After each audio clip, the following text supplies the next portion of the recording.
Our project got involved in the issue of voting rights for people with developmental disabilities, particularly within the context of the limited conservatorship system, which is the adult guardianship system.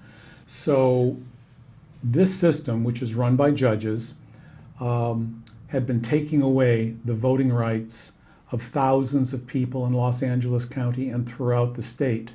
And they were doing it in violation of federal laws. As everyone knows or should know, voting is a constitutional right and it's a statutory right. And when you turn 18, you have that right. And the law presumes that you have capacity to vote. And in California, there are only very limited circumstances when that right can be taken away, like if you're convicted of a felony, and then you can get it restored later with a pardon and so on.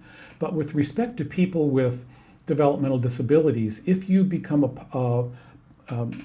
involved in a limited conservatorship proceeding, then your right to vote can be taken away under certain circumstances. And what was happening is the attorneys who were appointed to represent the person with the disability were just checking off a box, which ensured that their client's right to vote would be taken away. Wow. The parents who petitioned for the conservatorship were checking off a similar box that guaranteed that the person's right to vote would be taken away. And they weren't really aware They of weren't this. really Yeah. aware that there were options and choices and so on. And I went to a training once of these attorneys, and I'm not one of those attorneys, but I started studying them because when I started seeing the abuses by the attorneys who are supposed to protect the rights of their clients, and they were surrendering the rights, I said, I've got to study this. So I've been studying the limited conservatorship system for 2 years, about 2,000 hours of research into it, so I know it quite well. And this particular case involved one young man and was his mother, and the young man always wanted to vote. From the time he heard about, he always wanted to see a woman as president. Stephen Lopate, before he was 18, said he wanted to vote, and he wanted to vote for Hillary Clinton. And his mom petitioned for conservatorship because she felt that he wasn't capable of making financial decisions or medical decisions. And then she went to a self-help clinic that helped her fill out the forms. They told everybody to check off the box that takes away voting rights. She did it, not really realizing. But then when the attorney got appointed to represent her son, she questioned him. What about voting rights? My son wants to vote. The attorney gave her bad advice and said, that's inconsistent with conservatorship. So he was going to take away his right to vote. The mother got referred to me by my colleague, Dr. Baladarian. And when I heard this, I thought, this doesn't sound right. So I started researching the law. Especially, I thought, there are federal laws.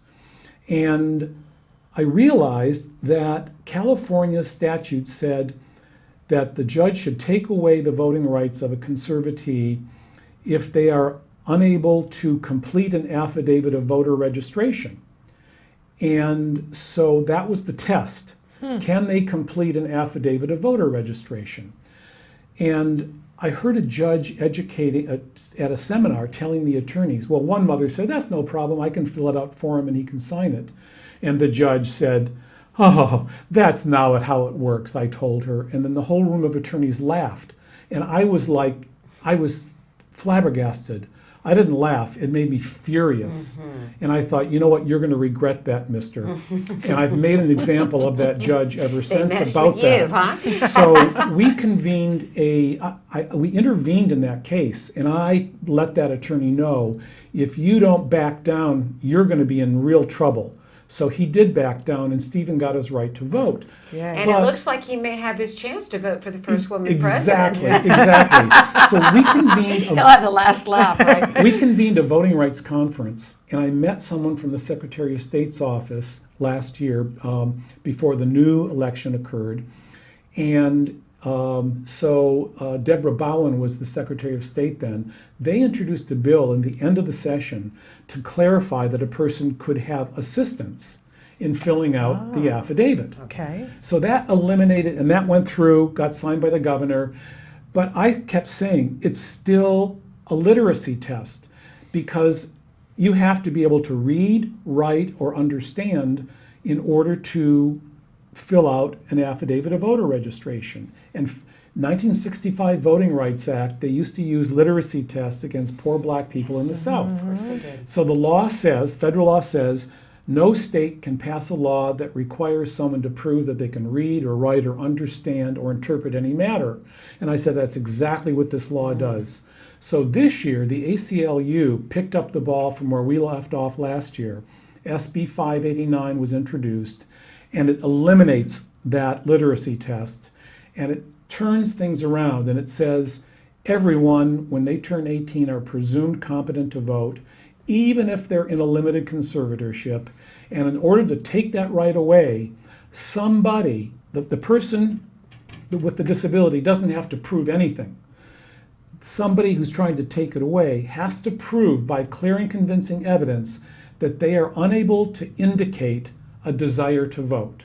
Okay. So that's the only test. If they can indicate in whatever their method of communicating is that they have a desire to vote, then they get to vote, and somebody has to prove to a judge that they cannot indicate that. Now, it just so happens SB 589 is in its last committee hearing today. Okay. It's passed every other committee. From there, it'll go on to the full assembly, and then it'll go on to the governor. So I suspect within a month, that will become law, and that then the question is how to restore the voting rights of the tens of thousands who had it taken away.